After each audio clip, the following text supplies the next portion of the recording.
I mean, definitely don't do this, but... My guest today is William Horkoff, a young triathlete out of Calgary, Canada.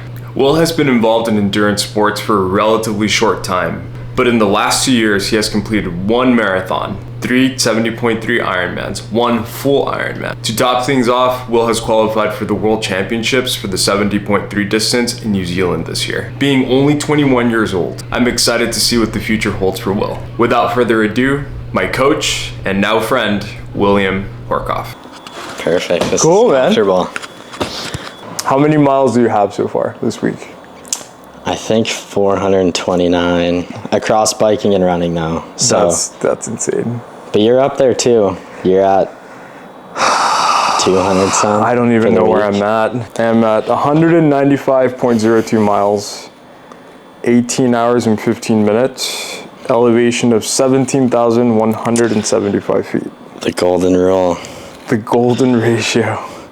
Out here in SF, 1,000 feet of climbing per hour of riding. Yeah, so. And that's with me skipping the long route. The long ride you all did. Yeah, so I'm at 41.4 miles of running this week, which is 6 hours and 8 minutes, 1,700 feet of elevation on the run. And then the bike, where's that? 24 hours and 39 minutes of biking, 24,000 feet of climbing, 388 miles. It's my biggest week ever with just biking alone.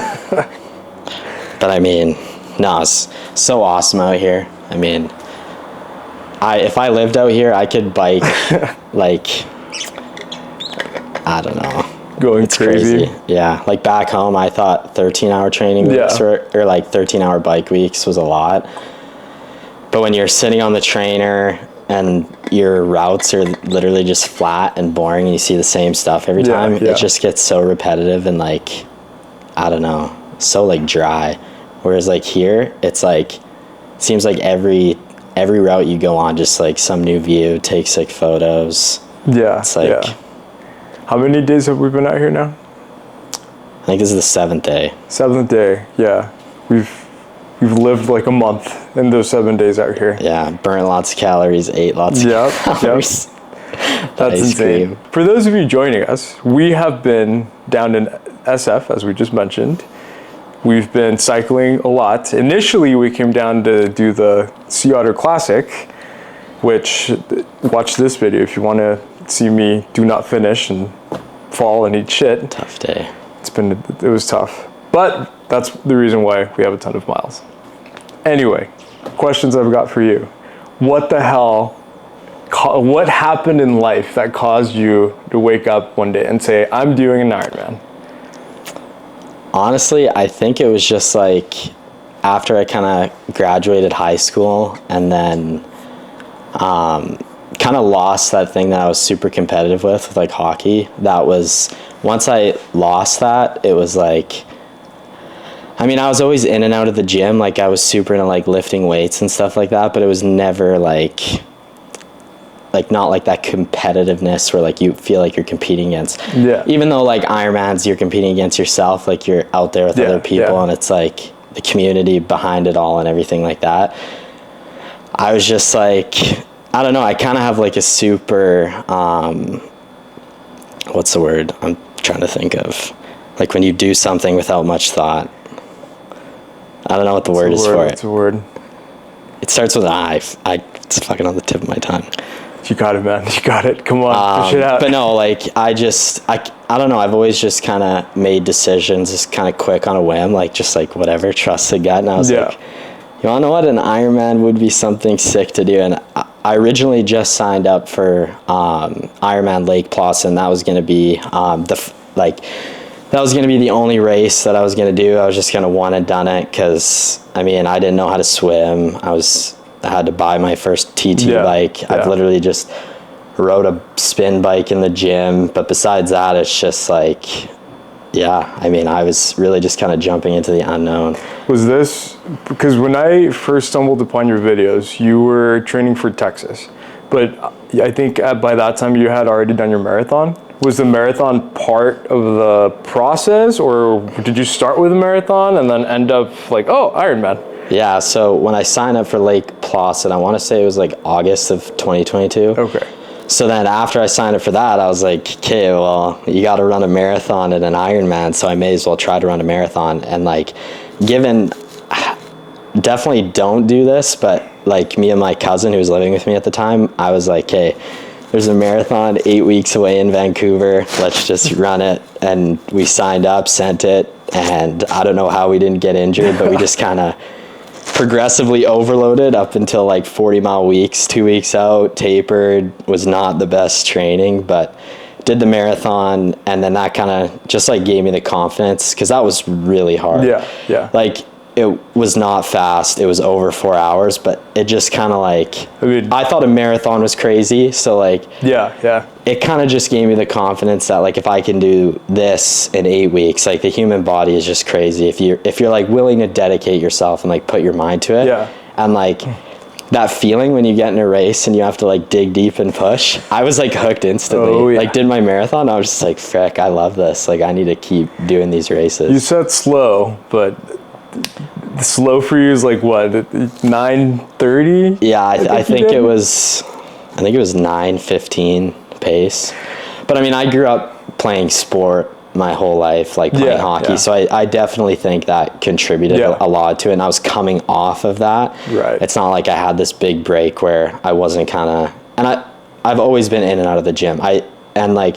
Honestly, as dumb as it sounds, I've been like a big treadmill guy. Like I used to actually just walk incline treadmill every day, 30, 45 minutes. I don't know if that translated into running, but I feel like the aerobic fitness, just because I kind of did that from like a calorie burn kind of thing and just like stay healthy. More out of convenience, just the ease, or the winter time, or did you actually enjoy treadmill and like watching Netflix, or why? Actually, I didn't enjoy it at all. It was just kind of like a habit. It was like a habit I picked up from my buddy I was living with when I first moved to Calgary. Yeah. He's super into bodybuilding, and his coach would always prescribe him like incline walks on the treadmill. Like you said it, I think it was 3 or 4 degrees, and just 3 miles an hour power walk for 30, 45 minutes. You burn a lot of calories. Like it's a great way to do cardio. And you can watch a movie, watch YouTube. So that was kind of my thing. But do work. But again, it's kind of just like, I mean, I can't compare any of that to like swimming, biking, and running now. Like, yeah. It's insane. Like me being out here with you all, like, everyone says there's levels to this, and hanging out with the normies and like our friends back home, they think I'm crazy, and then I come here with you all just beat me to death and like drag me. There's always somebody better than you. It's insane. Like I feel so unfit hanging out with you all, which is great. You're a fit guy, my friend. But you are. And then we enter the races and we see all the pros, and then another step above. What's your goal in the next coming years? With triathlon specifically?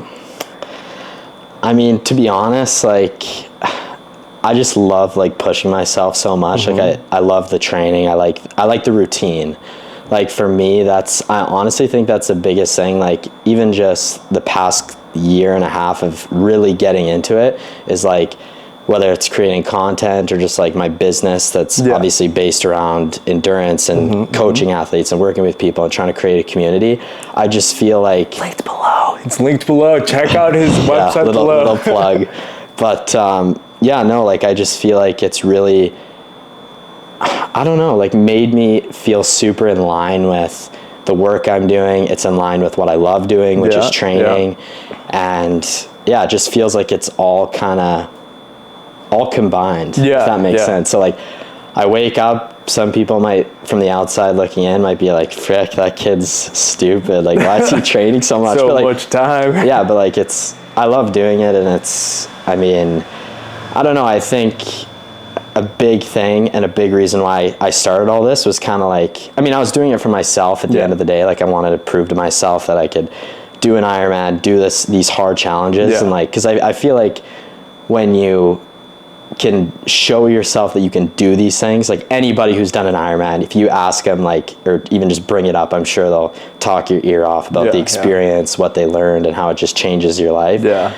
And I feel like, I mean, for me, that was like just like a big eye opener that you can really do anything that you set your mind to. So after I did like Placid, I don't know what it was. I was just like, I kind of, I mean, from like a business side of things, I've been a CPT, personal trainer, since I was 18, and I've always kind of worked with clients, but I never really believed that, okay, I can do this full time, or I can do this as a living. I always just viewed it as just kind of like this side thing. And I mean, it was a little bit just like the environment that I grew up as a kid, like growing up on a farm in a small town community, you're doing social media, like it's just out of the box. Right. It's outside of like what everybody's used to. So for me to kind of make that initial jump and to really believe in myself, honestly, it wasn't until I crossed that finish line at Ironman Lake Placid, not even kidding. And I was just like, if I could push myself what I just did in the last 3 hours of straight pain I went through on this run, it's like, if I want to like do this full time, and if this is what I love doing, like just do it. Like there's no point. Unstoppable. Literally, like it created a huge sense of like momentum. Yeah, I think is the best word and the best way to put it for me. I mean, I've only done a half, 2 halves, 2. Yeah, full 2. Full soon. Phoenix. Yes, sir. We'll see. Yes, sir. But yeah, I think building that habit of like working out, the schedule, the time management, the resilience of even in a half, like it's 100%. You hit that wall and you're kind of like, what am I doing? What the hell am I doing right now? Why did I do this? And it's funny because as soon as you're done with that race and you don't have another one scheduled, you're like, crap, must sign up for another one. That's insane. But I guess as a follow-up question, you started training at the age of 18. Most of your clients were weight training, right? Yeah, so for the most part, like when I first got into, I guess, like CPT coaching and everything like that, most of my clients were like actually kind of like older, like the older geographic. Like I worked with a lot of moms. I worked with a lot of young athletes too at the time, like a lot of young hockey players. There were some baseball players in there as well. And just kind of, I originally, that's what I wanted to do. I wanted to be like a trainer for the Calgary Flames. Like that's our NHL team back home, if anybody doesn't know. But I've always wanted to work in fitness. It's just always been like a super big passion of mine. And once I found triathlon and just like endurance sport, I feel like it takes a certain like kind of person or like the way you're wired to get hooked on endurance sport, and even just to have the initial, hey, I want to do something like that.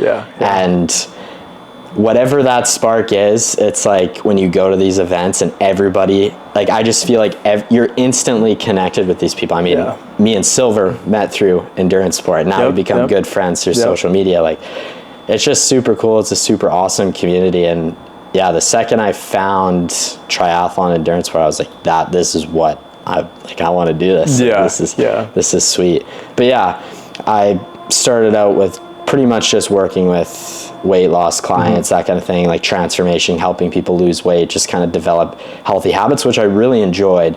Like I really did, but I've always been, I guess, like a very competitive person myself. So like to work with, as much as I love doing that, the thought of working with like hungry individuals, which is what anybody who wants to do an Ironman or 70.3 is like that's just the personality type that kind of chooses those things. I was like, I want to be all in on that. Like connecting with like-minded people like that. And I mean, that's what it's all about, I think. Throughout your clients that you currently have right now, have you noticed that level of hunger? Did it meet your expectations?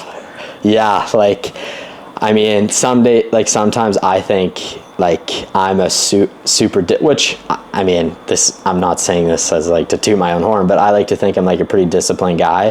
But I'm humbled pretty damn fast with like some of my athletes that like work crazy hours, like 40, like, and I just hats off to them because they like religiously stick to their training, and they're just like, they just want to do these races and do the best they can so they can look back when they finish and be like, I did everything I could. And like, it's hard to understand wanting to have that feeling, but I can relate to that so hard. And I think that's why I enjoy kind of creating these relationships with people like that, because like I'm the same way. And I mean, like humbles me very fast when I see some of the athletes I work with. They're absolutely like incredible people, savages when it comes to their training. The amount of work hours that some of them do, and then finish work at midnight, go train, and at the cost of sleep sometimes.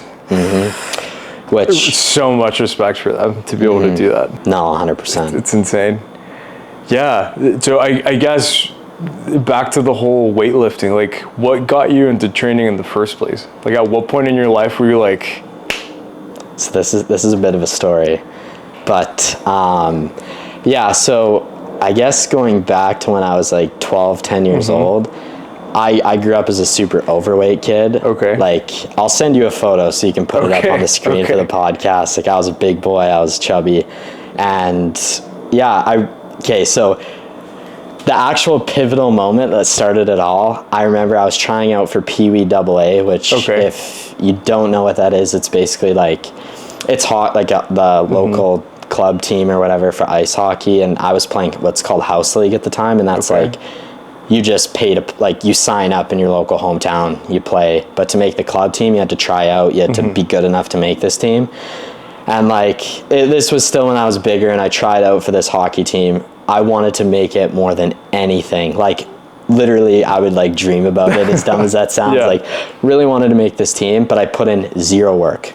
Didn't train, didn't do anything, showed up to tryouts.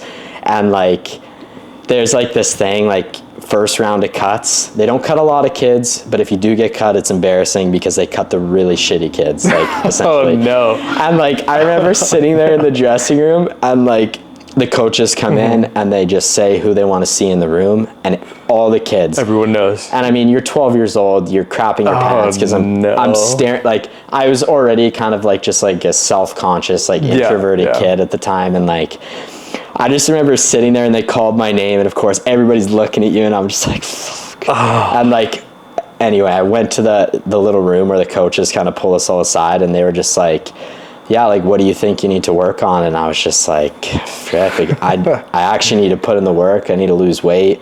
I need to start eating better, take care of myself. And they're like, you have the skill, and if you can just like go back, put in the work, like come back next year, there's a solid shot you're going to be on this team. So I don't know. It sounds like it's something out of a freaking movie, but like it literally like sparked this thing in me where I was like, I mean, I always had super supportive parents, like shout out to my mom and dad, but like when you hear, you can do this from your parents, it's not the same as getting that little bit of belief from somebody else that you don't necessarily see in your everyday life, because you don't know if it's like, you know, a little bit fluffed up just because it's your mom and dad. Your mom telling you, you're the most beautiful boy in the world. Yeah. And it's like, oh, mom. Yeah. No, 100%. And yeah, I was just getting that like little bit of sense and belief in myself from somebody kind of from the exterior. Yeah. So that just kind of started it. And I started training with a lady in town. I wish I could remember her name, but I would work out with her 2-3 times a week.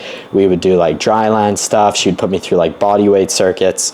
Really good friend of ours, Grady Strath, he would kick my butt with some training. Like I grew up on a farm, and he was our hired like hand when he was in high school, and he's a few years older than me, and he's like been a really good friend of mine my whole life, and like our families are super close, and he was playing good hockey too. Yeah. So like I always looked up to him immensely, and he would put me through, like after he'd finished working with my dad all day, he'd train with me and like get me outside shooting pucks, stay counting with me.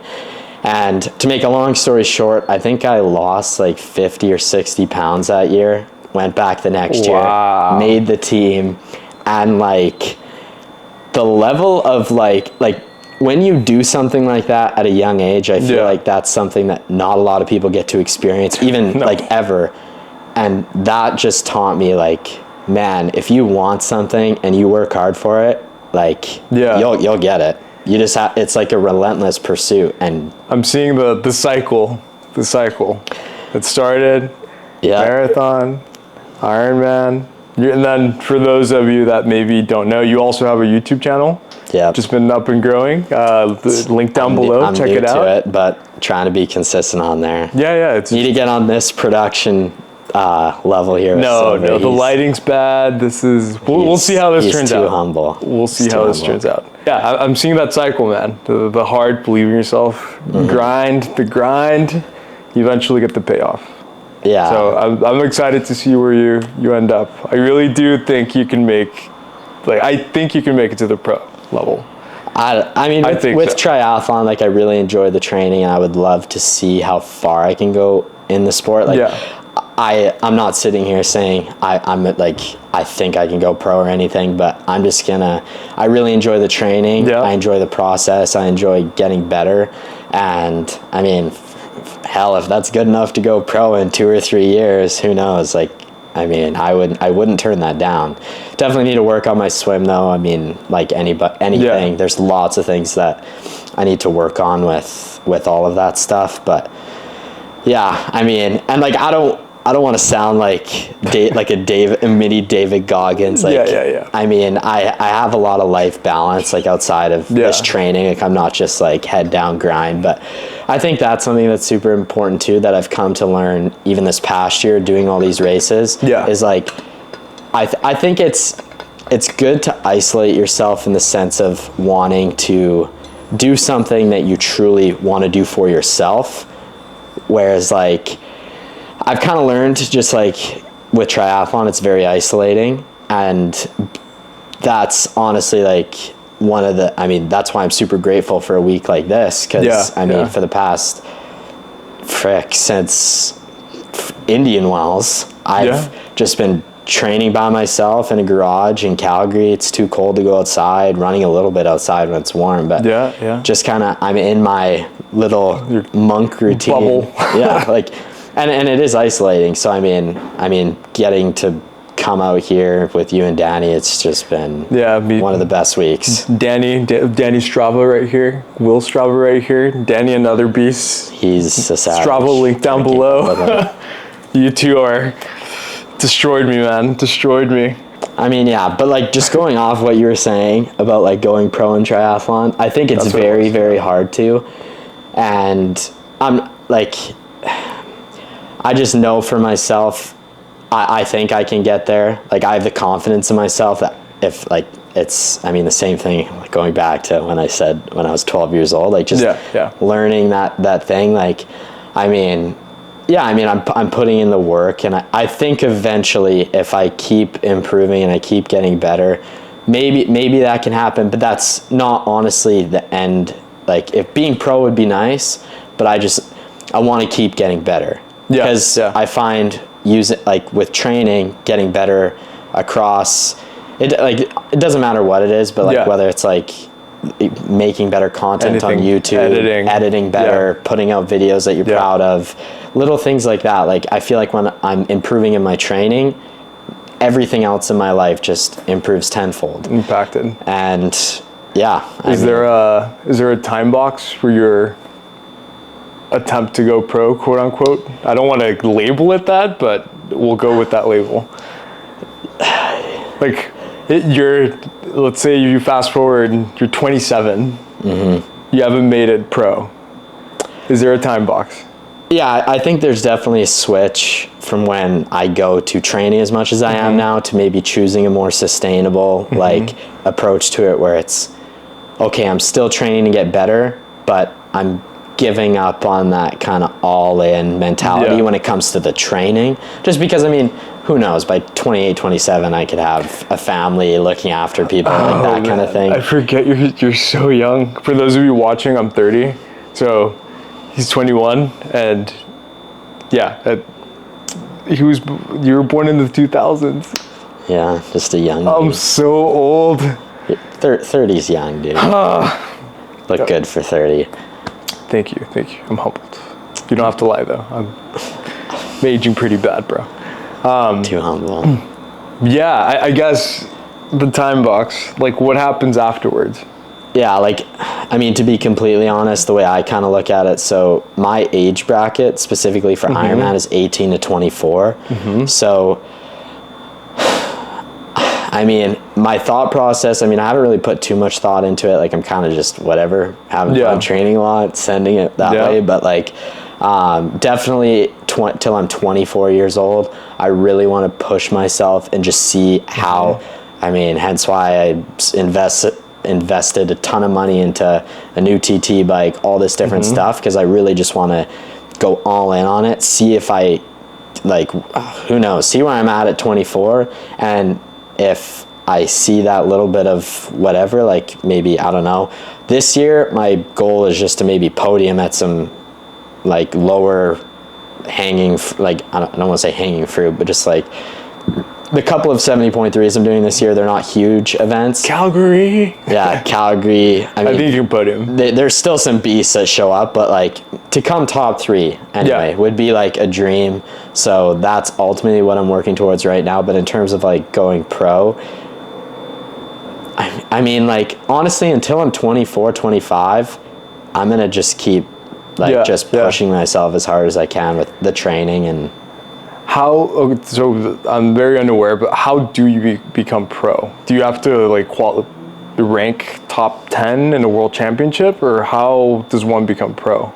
Yes, honestly, I don't even understand it quite either. Like there's so many pieces to it. Like, I don't know if because I'm Canadian, it's a different way that you qualify for your pro license in the States. I honestly have no idea. It could all be the same. But I know like some kids talk about it and they say you earn points at certain races. So you have to earn a certain amount of points at a given race. I don't know if it's the combination of a few races that accumulate to like make getting enough points so you get your pro card.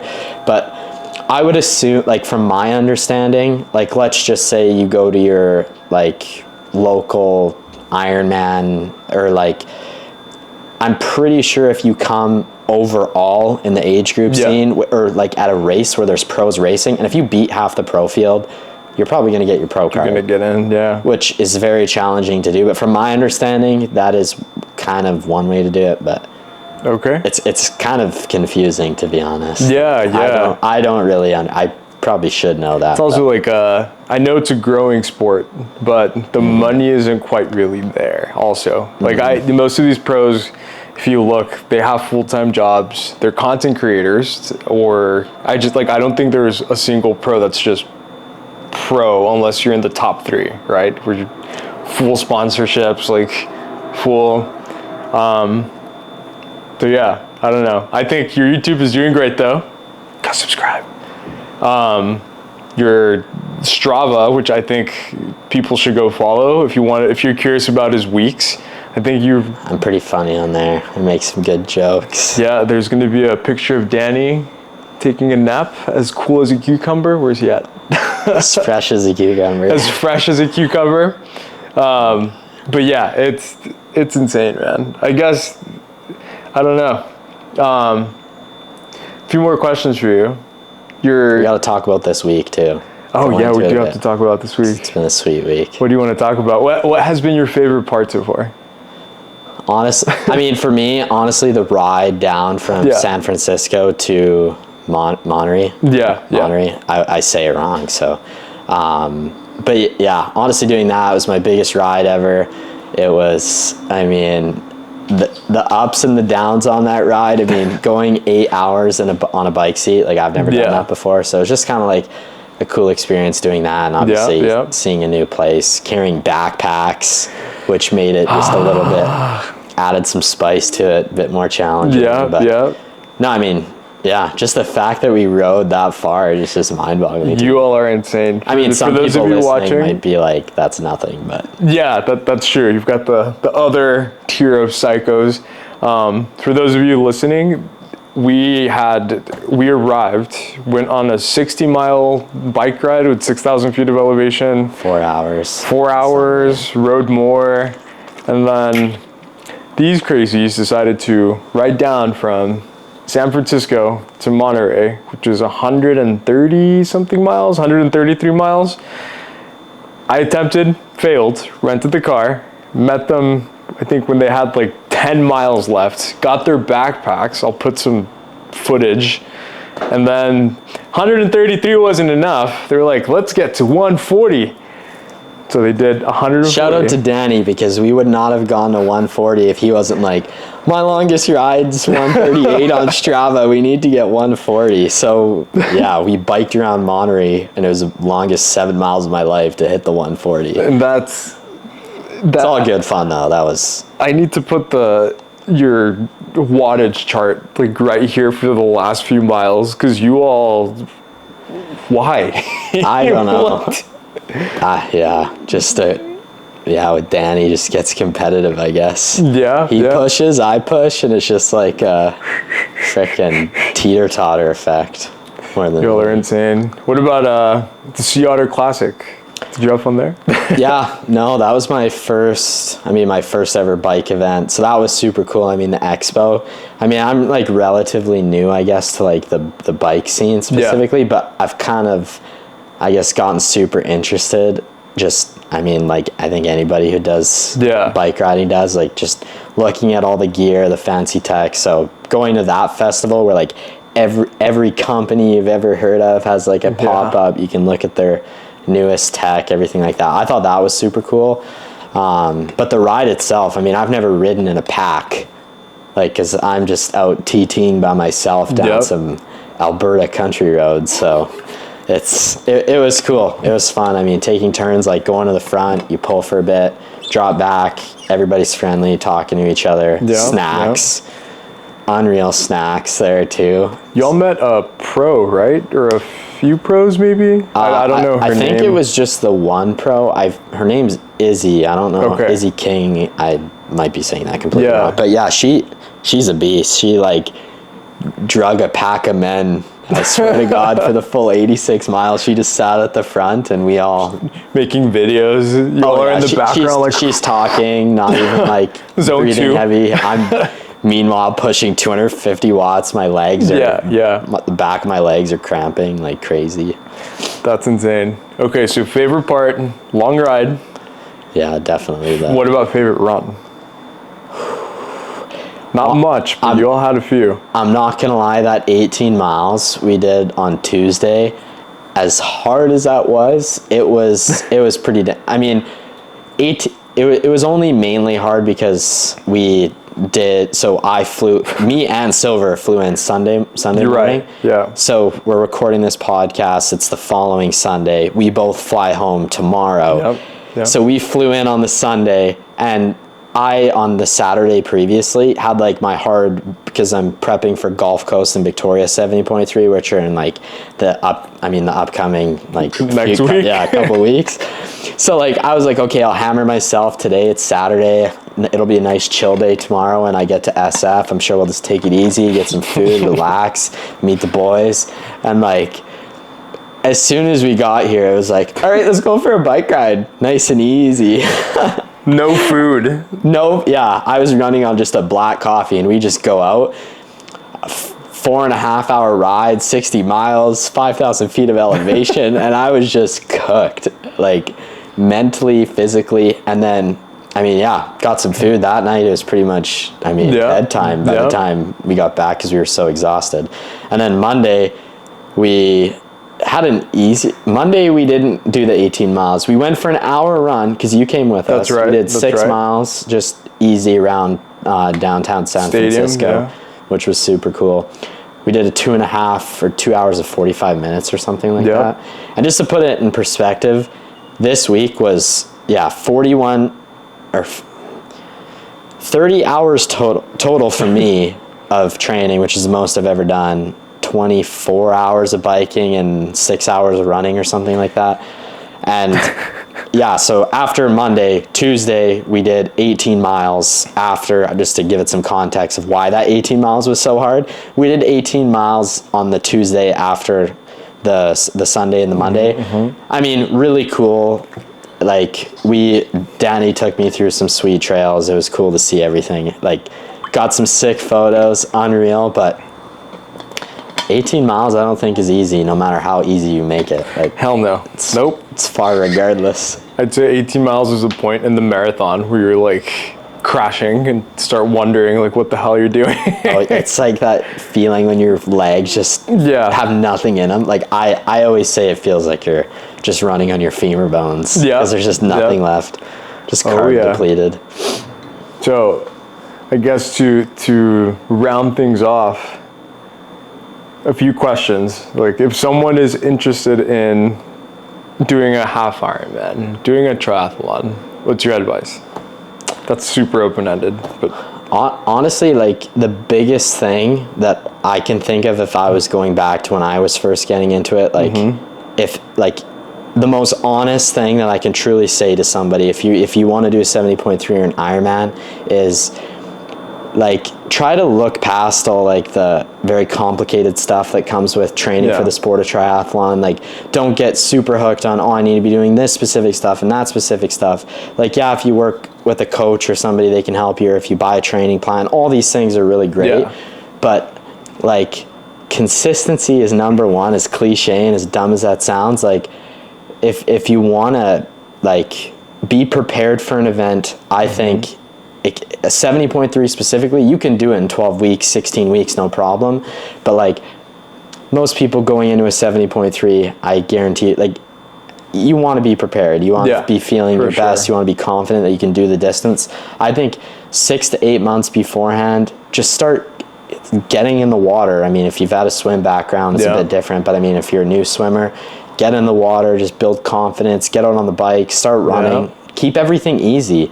Like, I think a lot of people overcomplicate things. They go too hard or whatever when they first start, because they're like, I'm doing an Ironman, like, and they get so excited and they get injured or they don't enjoy it because it's not sustainable what they try to do. But honestly, the biggest thing is consistency. Time, consistency, and as boring as that sounds, no magic answer. But I want to drop 15 grand on a new bike. It's going to make me faster. Yeah, I can confirm it does not make you faster. Yeah. Okay. That's good advice. And I think that applies to any part of life in general. Anything, Like, just, you want to do X, you got to put in the work. And we were talking about this earlier. It's kind of nice that with exercising, you can't pay, right? Like, you can't. Yeah, you can't. There's no quick fix. If you're fit, you can't. Yeah, if you're unhealthy, you can't pay to be fit. Like, you have to put in that long work. Yeah, long hours. I think anybody who's like got into fitness and taken care of themselves, and like it doesn't, like, you don't have to be walking around with a 6-pack or something like that. Like, that doesn't define health. But like, I think it's just like, just trying to be, I mean, this is another kind of cliche dumb thing to say, but like, trying to be a better version of yourself. And I think chasing physical and like just like mental health, like whether it's like just exercise, it doesn't even need to be triathlon, but just like starting to take those baby steps to living a healthier lifestyle. I mean, every other area in your life is going to improve immensely. You're going to be more confident. You're going to feel better, have more energy, sleep better. You're going to just like, and I mean, you're going to be a better person to be around. And like, people you're close to are going to, I don't know, like you more, I guess. Atomic habits, those little micro improvements compound over time to something great. 100%. I guess other triathlon questions. Let me think. I can edit this part out. Just for the footage, for my sake. And I'm like scrolling on the timeline. I just look for if I have anything I could ask you. Danny, questions? No questions. All right, Silver, I got a question for you. Oh shit. So you asked me what initially made me want to get an Ironman triathlon. What made you want to do an Ironman, and what just, like, was it kind of like a 0 to 100? Like, were you kind of like working out before, if that made sense, then you made the jump to Ironman, or were you not really training at all and you made the jump to Ironman? Oh, I guess just kind of. That's a good question. And what, like, how'd you even come across it? Yeah, I was very unhealthy, I think, from like it was Thanksgiving before Ironman 70.3 Texas. So 2022? Yeah, it was 2022. Thanksgiving 22. I just remember like after Thanksgiving, I saw myself in the mirror and I just saw this fat person that looked like 40 and I was like, I don't know who that is. It's a combination of that and we took a trip to Austin and someone took a picture of me like on a paddleboard bending down. And you just see like We've all been there. like dad bod times 4, like this barrel of a man. And I was like, oh no, I can't. Like I went in full transformation. I told myself, okay, I need to do something hard. I Googled literally like hard athletic things to do. And I found Ironman. I was like, oh, that sounds fun. Can I do a full? No, I should start with a half. I don't know how to swim. I haven't biked in a long time. I haven't ran in a long time. I don't even know what a triathlon is. So that Ironman Texas was my first triathlon. And I went from 0 to, I think I started with like 10 hours a week of training. And that was hard just doing it alone because you're just watching YouTube videos like how to train for an Ironman triathlon. And then like some random dude pops up like, oh yeah, you gotta swim, you gotta paddle like that, you gotta cycle, make sure your legs aren't doing the stanky leg when you cycle. That's how it started, man. And it hooks you. Like it really.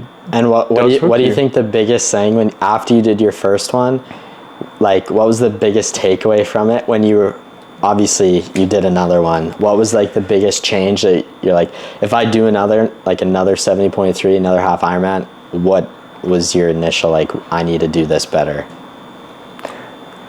I think that it's gonna sound stupid, but I'm very all or nothing. And I finished this time, and I think I got like a 6:10 or 6:0, something over 6 hours. In my mind, I finished. I was hooked with the whole process of training. I felt great. I look energized. My fiance's like, "Oh, you're looking good. You're starting to get cut." I was just hooked. As soon as I got done, I think like that week, I purchased the next one, which was Indian Wells. But for me, it was, okay, let's improve a little bit, get that time down. And I'm hooked. Like I think I'm at the point where I will do one forever until I can no longer do it. Like, because it keeps you fit. It allows me to eat things like ice cream. Like this week. Pegged out on ice cream. I think the fudge is still going down. It's just, yeah, I feel great. The only downside is the time, because it's a full part-time to full-time job, depending on how much you're doing.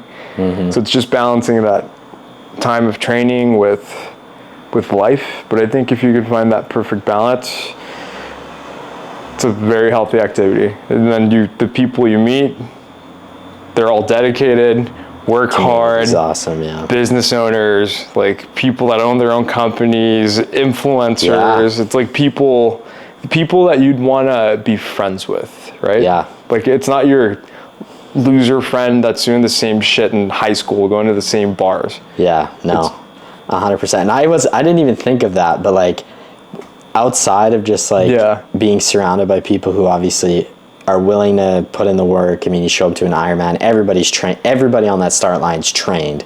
Yeah. Like, they've put in the work to be there. But yeah, I mean, like even back home at the pool I swim at, all the guys who do Ironman, they're quite a bit older than me, like 40s plus, but like they're all business owners, very wealthy individuals. And I mean, just like talking to them, like, it's just kind of like, damn, like I hope I'm like that one day. And it's just, I think doing these races and like having something like that it's not even necessarily just to like always be working towards something, but it's just keeping yourself accountable and just keeping yourself in check.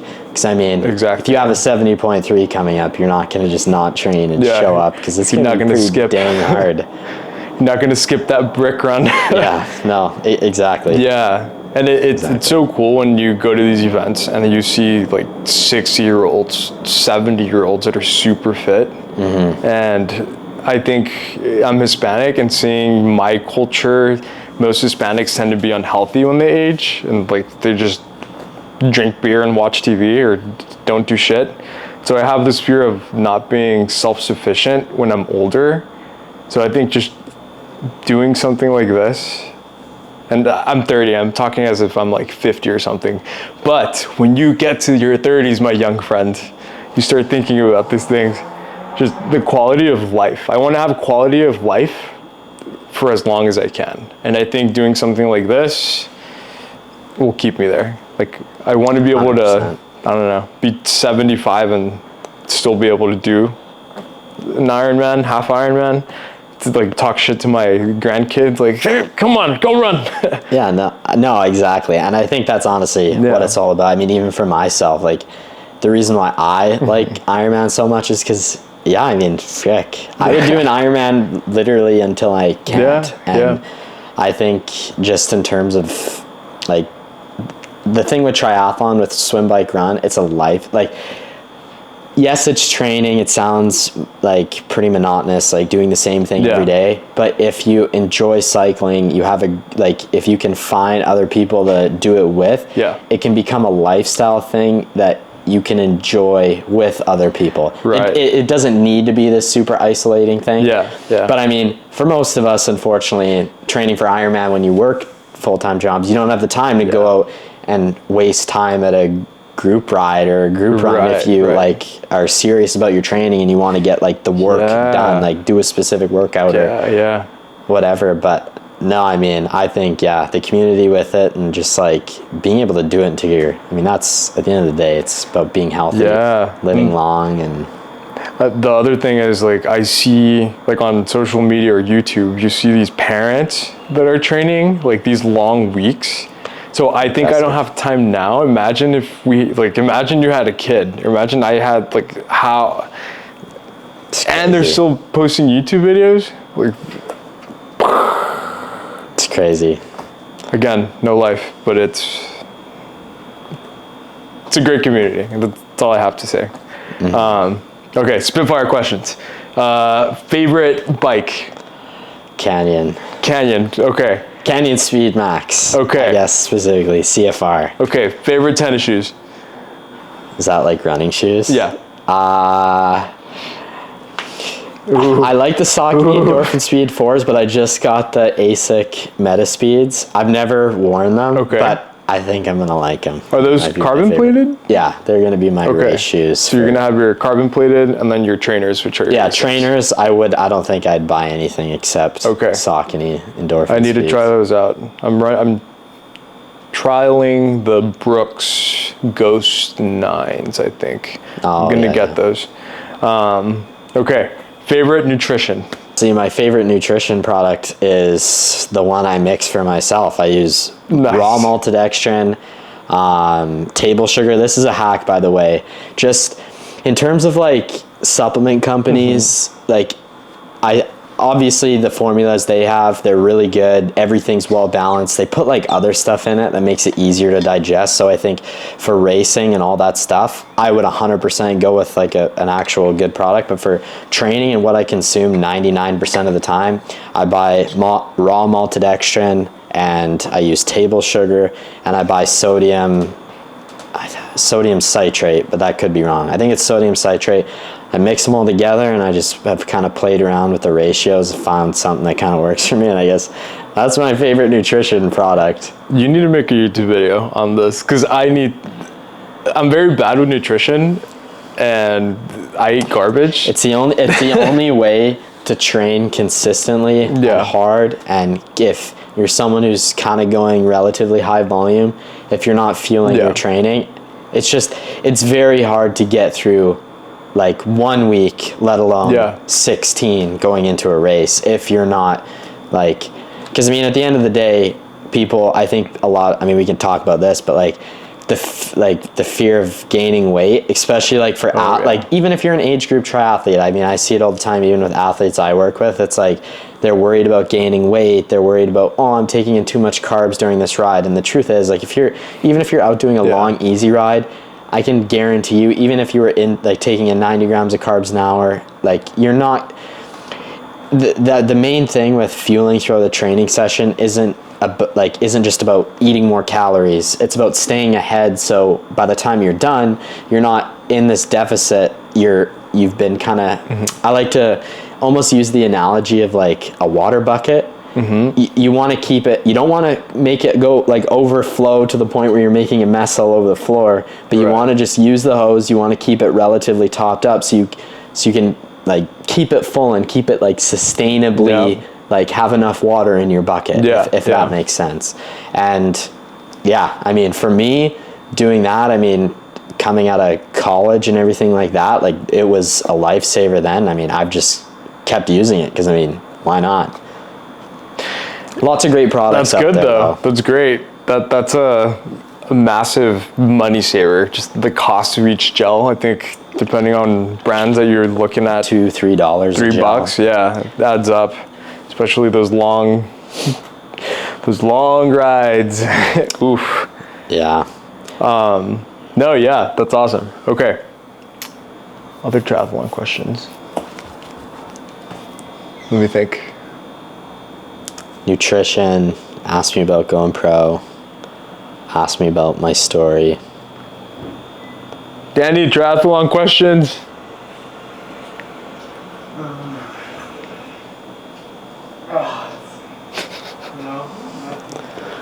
Fuck, I don't even know.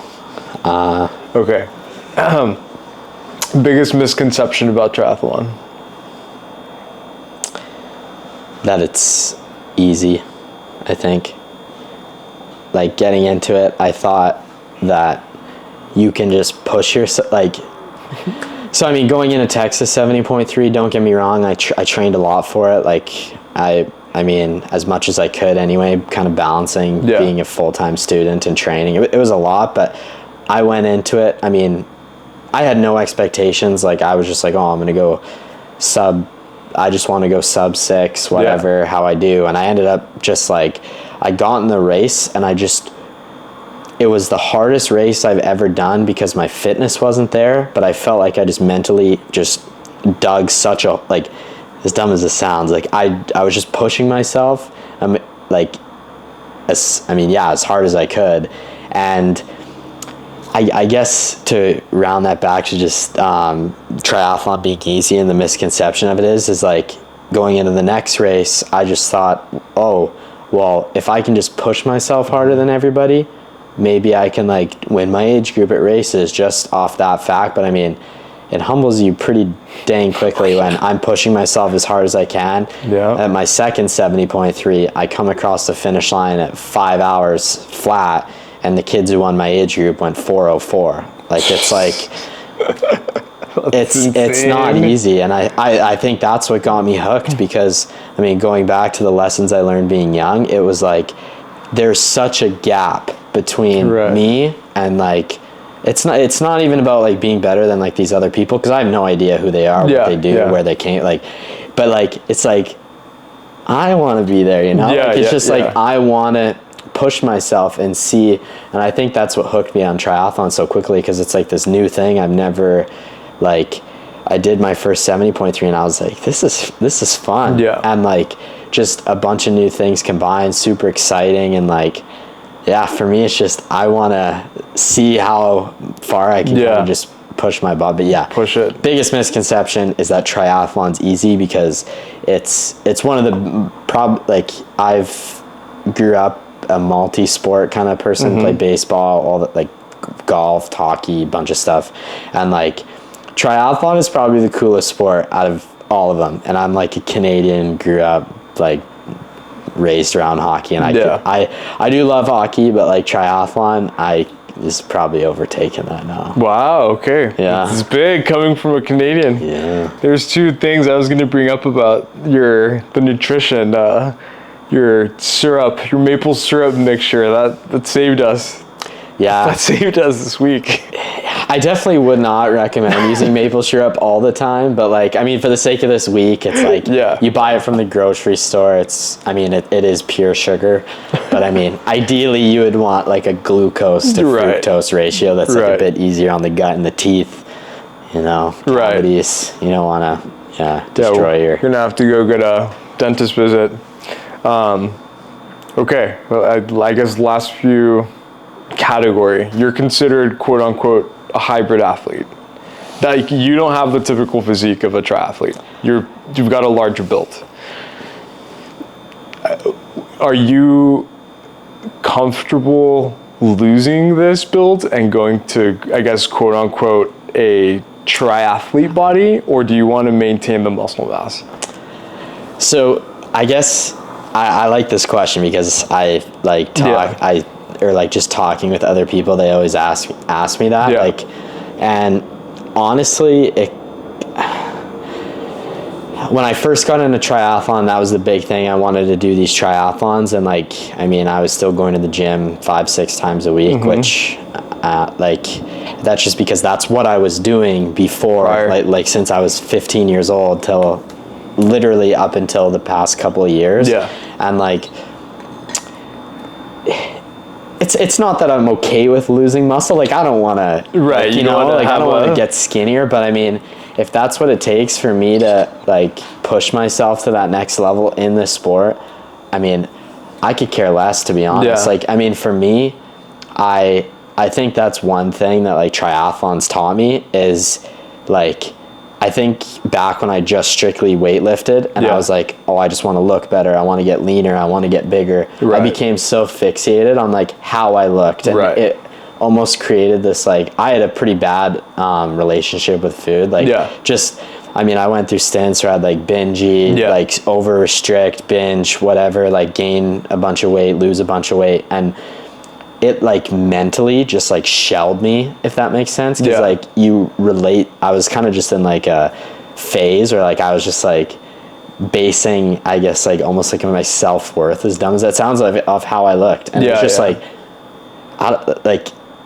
and triathlon, getting into this and like pushing my body, man, I can go out and run 18 miles with this crazy guy sitting behind the camera. And like after 2 hard days of biking, it's like, to me, that gives me more confidence than a 6-pack ever will. So I've slowly kind of transitioned my mindset to, I don't care. Like, obviously I want to stay fit and healthy. I want to look like I train, but I think that's just going to be a byproduct of the training itself. But I think I've got to the point now where I don't really care how I look. And I've definitely lost muscle doing this stuff. I don't think you can train 18 to 24 hour training weeks. You can't get to your level and not lose muscle. Like, I mean, I'm too cooked throughout the week to like go to the gym and if I do, it's gonna take away from me trying to learn to swim and like become a better swimmer, become a better runner. Like, it's not my priority anymore, if that makes sense. I still do it, and I still obviously like going to the gym and getting a pump, doing that stuff. Like, I enjoy doing that, but it's not my focus, because I know that'll always be there. I can always go back to it. And I mean, you can get past the age of pro and then go back to the gym and gain that. And like tons of studies have shown muscle memory is a big thing. Like, I mean, I weigh almost the same as what I did 2 years ago, just less muscle. How much do you weigh, if you don't mind me asking? Right now, I'm like 100. Well, I use pounds, but I'm like 176 to 178 pounds in the morning. And you're how tall?